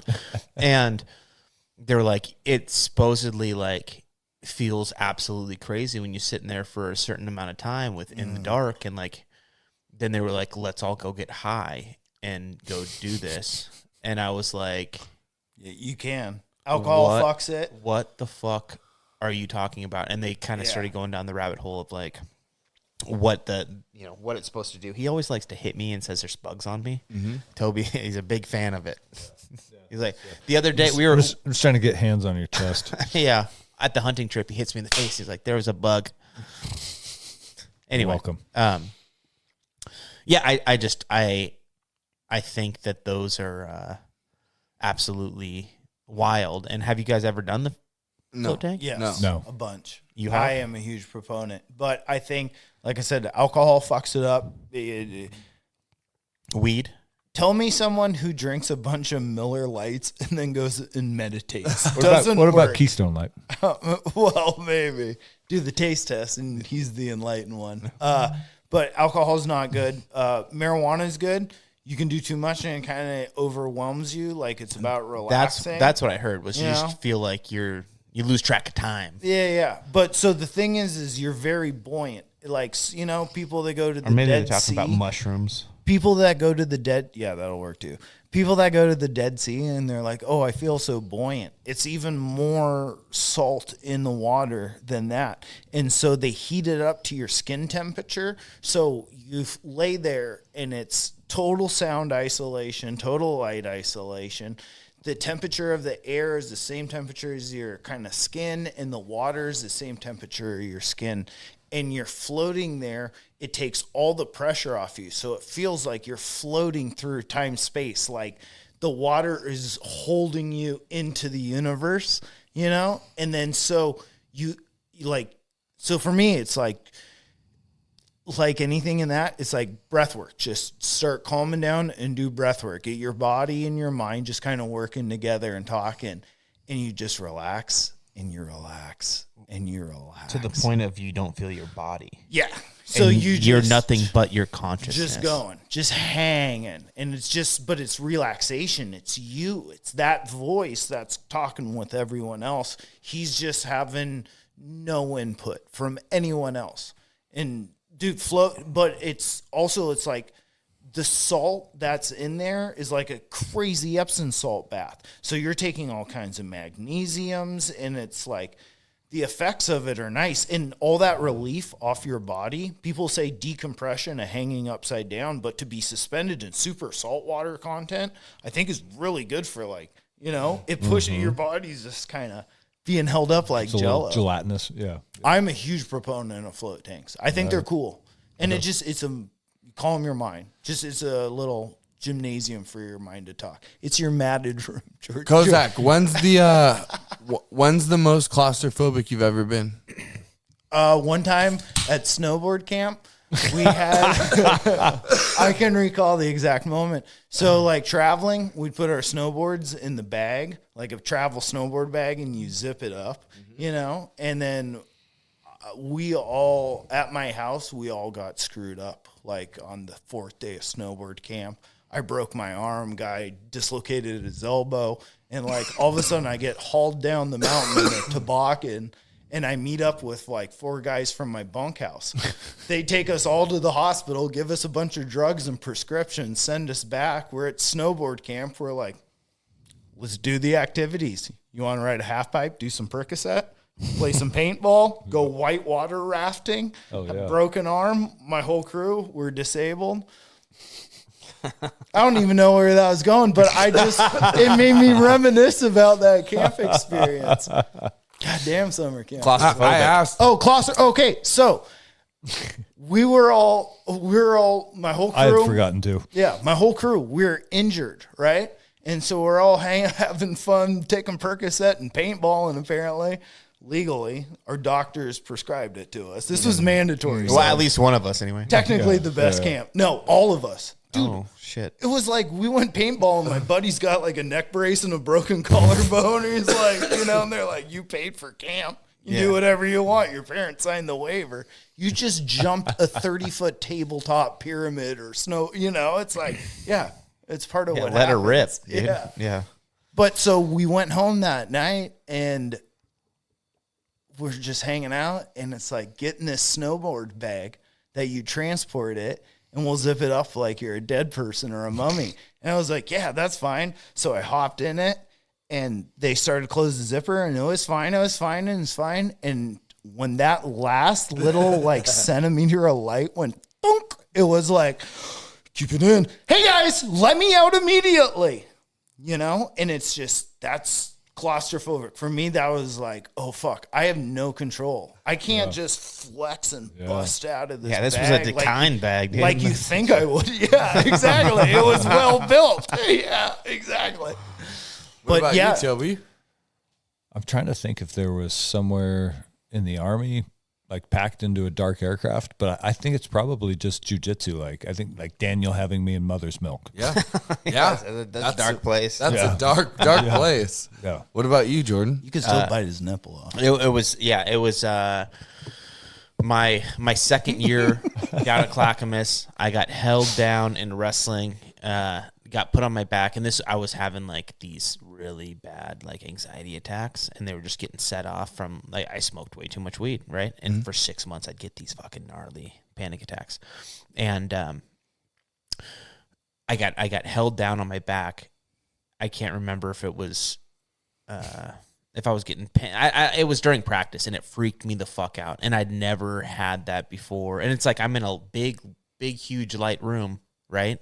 But when you can't move anything and you're doing everything you can, to where all of a sudden it feels like everything I could do, my body felt like I couldn't struggle anymore. And I just like felt like I died. Oh. You know what I mean? Like just all of it, like the fight in you, the fucking warrior just went. Yeah, gone. And you just gave up everything. That was the fucking by far the worst. Being held down and all that. That was definitely the worst. I've never been in like a small space where I was like uncomfortable until then. How about you? I have 2. And the first one I was younger. And I used to sleep on my trampoline. I had a trampoline growing up. And in the summertime, we just leave like sleeping bags and fucking blankets and pillows and out there. Yeah. And me and my buddies would get on our BMX bikes and like ride throughout the night places. And then we jump the fence and just sleep on the trampoline. Yep. Well, one morning, I like wake up to this fucking rustle in my sleeping bag. And all of a sudden, the end of my sleeping bag gets pulled up over my head and then like tied in a knot. And then my fucking buddies, it was them. Yeah. But they like jumped off the trampoline and I couldn't get out and I was stuck inside the sleeping bag. Yep. And that freaked me the fuck out. But then I think what's even more, when I went to dive school. Oh, yeah. So I would just be in like a dry suit and then I would have a helmet that gets clasped on, right? Okay.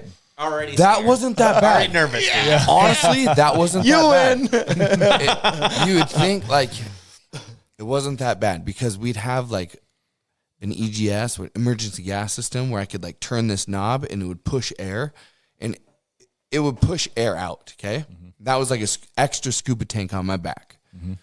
That wasn't that bad. I did what was called like I think it was a Mark II or Mark V, something like that. And that's the one that they used in like World War II, where it's the big suit, and then you get in the suit, and then this thing bolts onto the suit. The big bell on top of your head. Yeah. Pump air down into it's you. just like a The big bronze fucking helmet. with all these different. Yeah. I got in one of those, and when I got in, my toenail fucking ripped on the Kevlar, and it flipped back over, but I could never get to it. So I'm getting dropped to the bottom, and halfway down to the bottom, I realized that no matter what, I can never get out of this thing. This thing's locked. I'm inside of it. Yeah. At least the other times, I'm in a dry suit and I have the helmet, and there's 2 little latches right here that I can just pop and pull my helmet off. Yeah. This is requires a crew to get you out with bolts.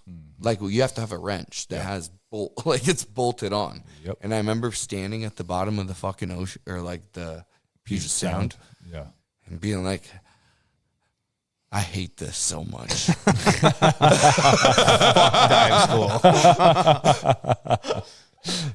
Now what needs to be welded? Yeah. Fuck Yeah, that. that's the most claustrophobic I think I've ever been. That's crazy. Just welding on a bar with a starfish on it.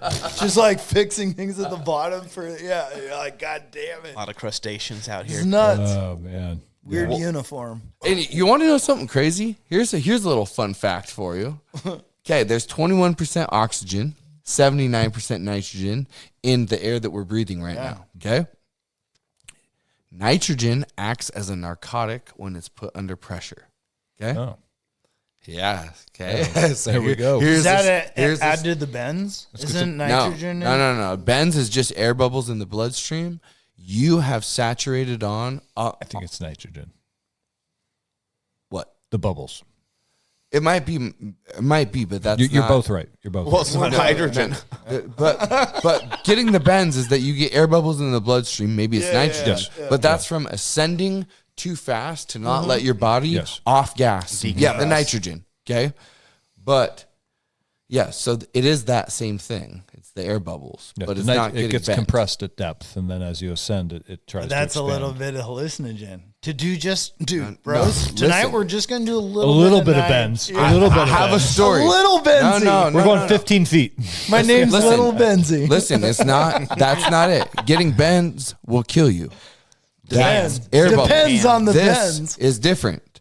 This is when you go down and it gets put under pressure. There is no air bubble. Yeah. This is you breathing in the oxygen, but the nitrogen, but at that pressure, every 33 feet is 1 atmosphere. So as you go down, it gets more and more and more, right? Yeah. I would get on this fucking little like cart thing in the back of the fucking ship.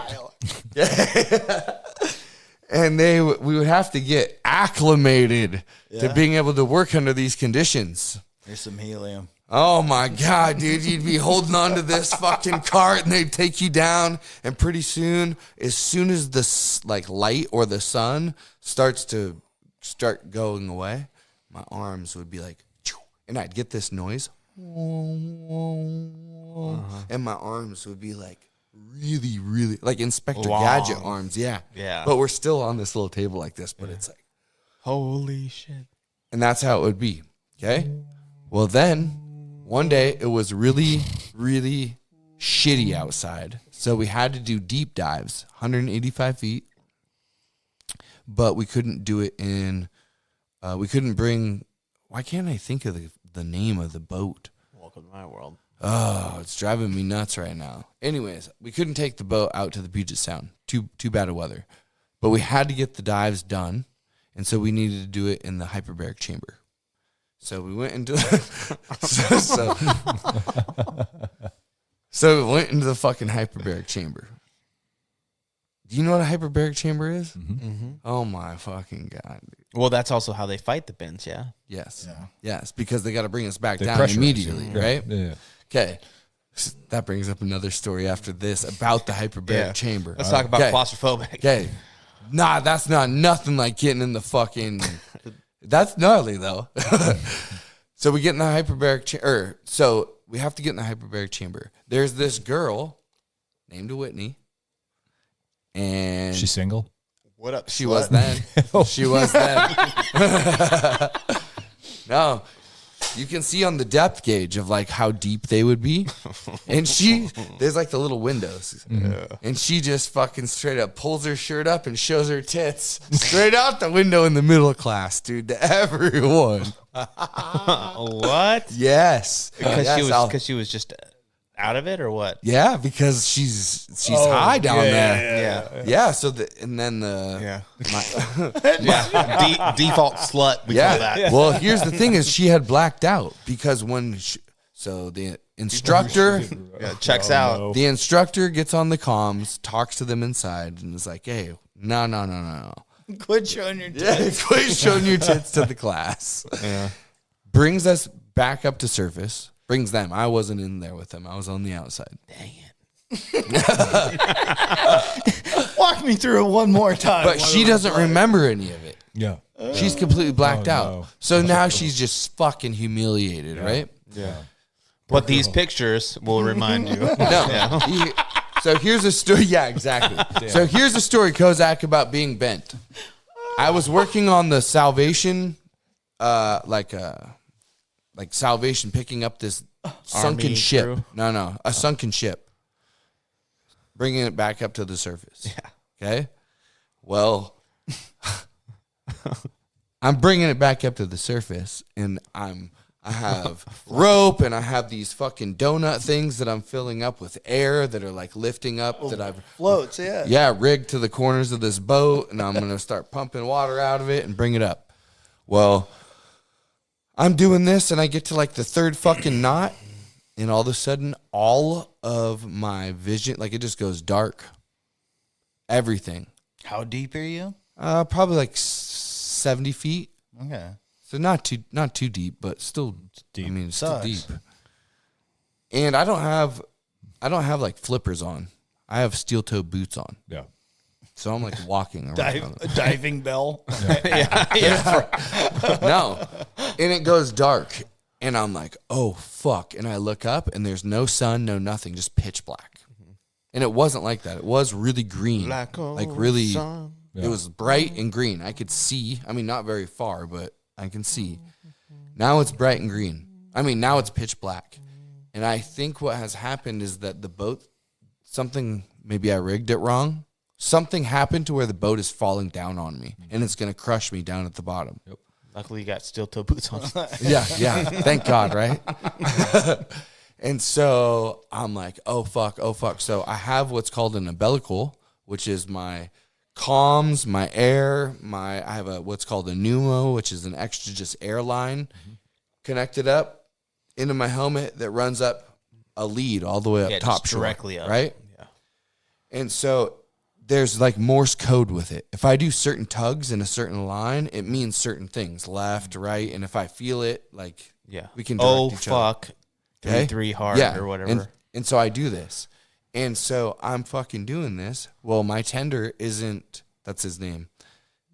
His name's Tender or that's what they're called? What they're called. Tender. I was going to say his parents were fucking assholes. That's Tender. Yeah. No, so he just Sweet giving boy. me slack. But I don't know this. So I think I'm pulling myself to the fucking dock. Mm.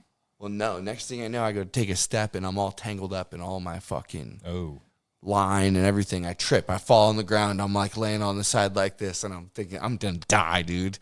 So it's like, okay, here's your choice. Get bent or lay down here and get crushed underneath the fucking whatever. So I have a button on right here on my chest that fills my dry suit up. I wasn't in that other crazy fucking suit they had me in. Yeah.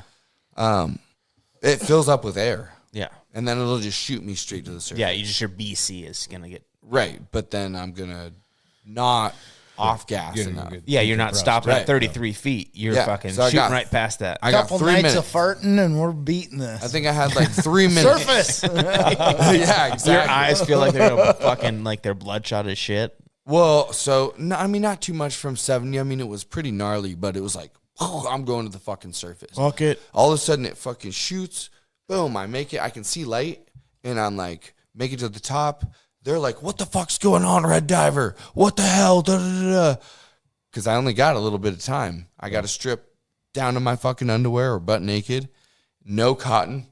No fucking wool. No anything. Yeah, who's showing tits now? Immediately get put in the chamber. So I got put in the chamber, redone, and they're like, what was going on? And I told them I was going to die.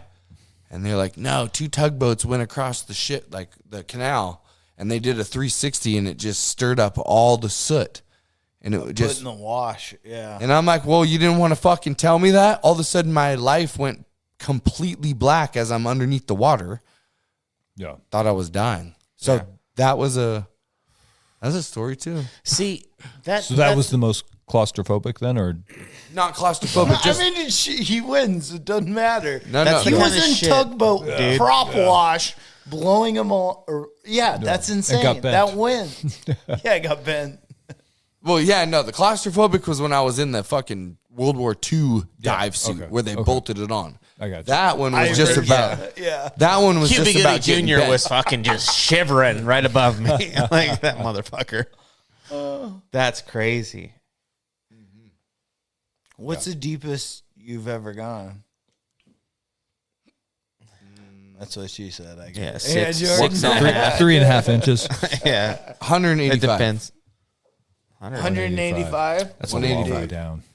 With pretty the deep. like the straw thing that's the hose that's attached, or is that Yeah, I like a have the free helmet. dive? No. I have air. That's the thing. That's where I fucking hold on to the platform that just like Oh, it brings takes you all me the way down. down. Okay. Where'd you do that? Lake Washington. Oh What? shit, it's that deep. Yeah. Yeah. Well, South Lake Union, or So There's we, a lot of deep spots. It's right, just we would hard. go through the canal through UW and then go right on the other side. The response. That's what it was called. Dive response. That's the boat name. Yep. Okay. so right there in like Fremont. Mm-hmm. That's the spot. That's the school. Yeah, it used to be in Ballard, right behind Fred Meyer, Yeah. right on the ship canal. I was debating so heavily of doing that and wanting to, because I wanted to do like underwater welding. And I was Dude. like, how cool would that be? And then I just never did it. Not very. Tyler. It's what? You're the only person I know that can relate to this. Like being an underwater welder, saltwater fishing, went link cod fishing with you, right? And if you look at the fish finder and like the depth charts as you're going, a lot of those areas, like in the Puget Sound, like 500 to 800 feet's kind of normal, like going through the islands of the Puget Sound.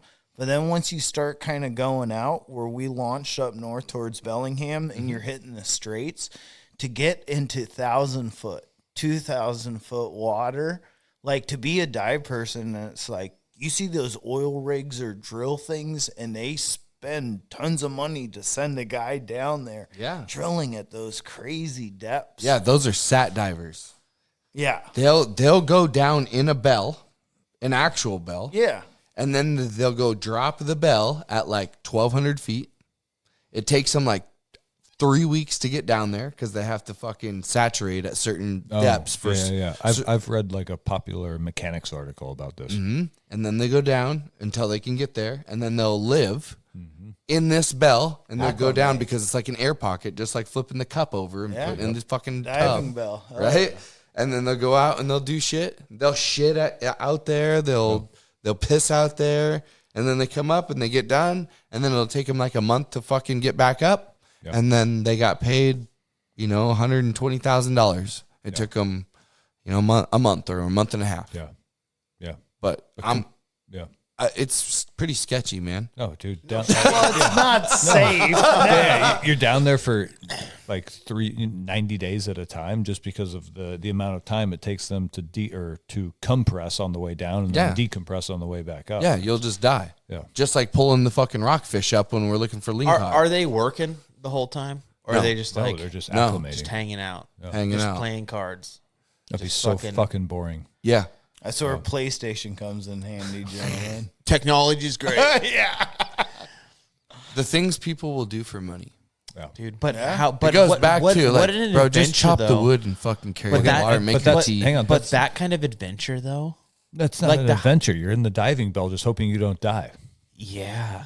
That's yeah, not but an that's adventure. his Afghanistan. That's that not an guy's- adventure. You're just reading you don't- books. No, in a but bunk. he's now his okay. identity. You That don't- guy actually wants to be home with his wife and kids. Yeah. You don't, Yeah, you agreed. don't think So you does don't- everyone else. You guys are fucking high as shit if you don't think that Yes, we are. that Fuck is you. not a cool fucking story to be able to say. One time. You would, Yeah, one time. You would be able One trip. one trip regardless. One trip is Hang all on. it would So take. I can actually have an anecdote about that, which is Tell that me. people would say, hey, working for the CIA as like a paramilitary contractor would be cool as shit. And it was until it got to the point where I'm on trip number fucking like deployment number 12 or whatever. And it's like, I'm just sitting in this same shitty city in the same team room, drinking shitty Turkish beer. And all my friends are at home doing cool shit. And it's like, They weren't. They were.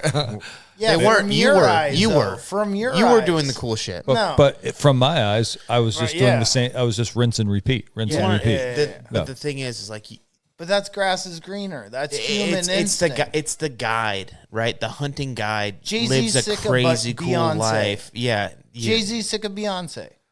That's human nature. You want the other thing. Aren't we all though? But you want the variety. You want continuous change. And so Change. yeah, it would be fun to go down that diving bell one time, and I guarantee you would be so fucking bored. You'd be like, "Get me the fuck out of here!" I guarantee I'm you'd be too claustrophobic. scared to be bored. But Oh, here's something I will say. Like Cameron Haynes, everyone loves Cam Haynes, but it's like, why do they love him? Because he's the most insane, intense, pushing his body and his mind, especially his mind, to the brink. If you had a guy that was just like, I'm the craziest deep water diver, I know what it's like. I've gone down 30,000 feet to drill, and it's like, it took me a year and I got $1.5 million. But that guy that's going to create that kind of person, It's the Travis Pastranas, it's the fucking Cam Haynes, it's the Tony. I mean, just look at like. and that's for me where the programming is like, we talk about this. I'll wrap this bow again on this. You talk about the programming, but it's like certain ways humans are cool. The things that I love animals. I find nature amazing. Earth is amazing. Plants are amazing. all connected by the divine matrix. Yeah. Best book of the book report series so far. Check it out. Episode.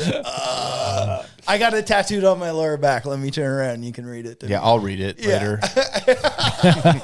Don't you spit on it. Sorry. It's fucking Tyler's not amused. I was thinking about something. Please go. Wrap? No. What were you thinking? No, Mike, you were going to wrap a bow on this. Yeah. He's like, no, I wasn't. Fuck you, dude. Well, Tyler said he had something. I want to hear the last thing. No, he was thinking about something. thinking about it. Things. Oh dear God. Here we go. Well, we're hey, losing guys, if altitude. you're- We're losing altitude, boys. If We you're were enjoying the show, cruising. share it with friends and family because we do get heavily censored. And I'm just cutting these fuckers off right here. Good night, everyone.